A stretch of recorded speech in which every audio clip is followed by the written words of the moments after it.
Good morning. My name is Elizabeth Cabello, and I will just do a brief overview on the PECS system. First of all, just a brief history.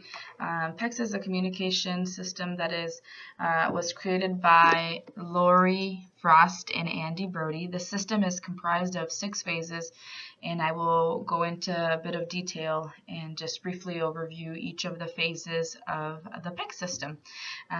Each phase consists of building upon skills previously learned to allow the individual to have more functional communication. It was developed in 1985, primarily for the preschool individuals diagnosed with autism.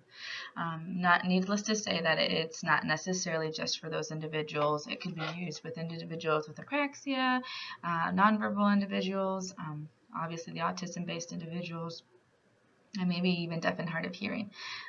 These individuals probably will display little or no limited socially acceptable speech or communication, and the overall goal is to give a picture in exchange for an object or item that is wanted. Prior to beginning PECS, it is good to know that PECS is based on research and practices of applied behavioral analysis. In PECS, the individual learns to use one picture at a time, and then again, like I mentioned previously, builds upon that to make more meaningful communication. Some of the materials that you will need include that before beginning PECS, the students will need to have assessed communication skills by a clinician, and then have an appropriate work environment, whether it's a speech room, a small table, just a work environment enough for the student to not be distracted. It can involve a facilitator, the student, and another individual. It could be 3 people. That way the exchanges can be documented effectively. Make sure you have a preferred choice and non-preferred item that the child has determined is acceptable to begin working on using PECS. And you need to have a communication binder. And this is kind of what it looks like. It has a sentence strip, Velcro strips that are vertical, and inside it has layers of different items, and that's more advanced. We'll just go over the brief components of this binder. You can also have laminated pictures. You don't have to necessarily have the store-bought pictures or the Mayor Johnson items. You can make them. And you can even use books and modify books for students who are reading, possibly. You have different various forms that you can use. In phase 1, it's considered the how-to phase, and it begins by using one word at a time, where the child will reach for an item and the facilitator and the therapist assist in selecting the item to give to the student.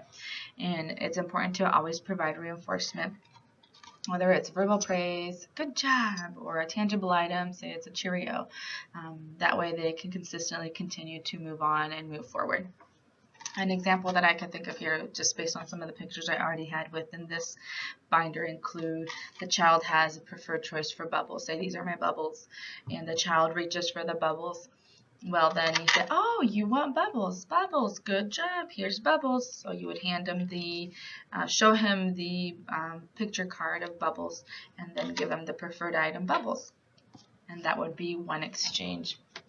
It's important to not overload the students completely and just do one picture at a time. In phase 1, the ultimate goal is to have the child master pick up, reach, and release, to consider mastery of the selection and of the preferred item.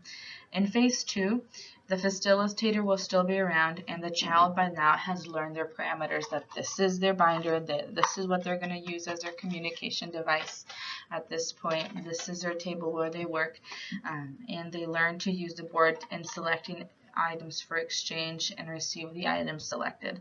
So the ultimate goal is learning their environment. Phase 3 is picture discrimination. For example, they'll discriminate between these two. Maybe this is a non-preferred item and this is their preferred item.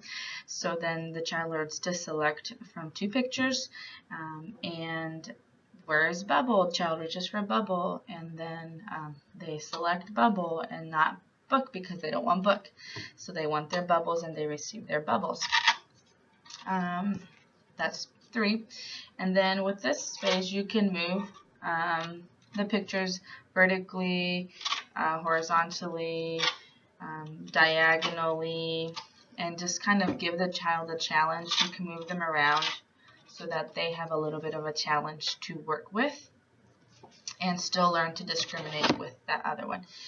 Phase 4 includes using the sentence, learning to use the sentence strips of I want. It's the carrier phrase I went, and then combine I want plus an object. So eventually, once this child is more comfortable with their environment in this phase, the child learns to say I want, and then eventually maybe pointing. Not necessarily do they have to use the sentence strip. They can just point to the items as they were up here and put I want bubbles. And then on phase 5 is what you use the sentence where the clinician or therapist gives you the student the prompt, what do you want?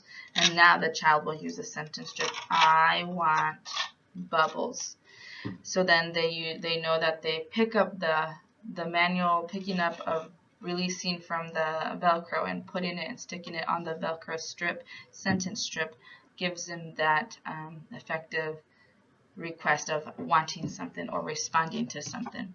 And then phase 6 is pretty much adding more pictures probably and responding to questions. What do you want? What do you see?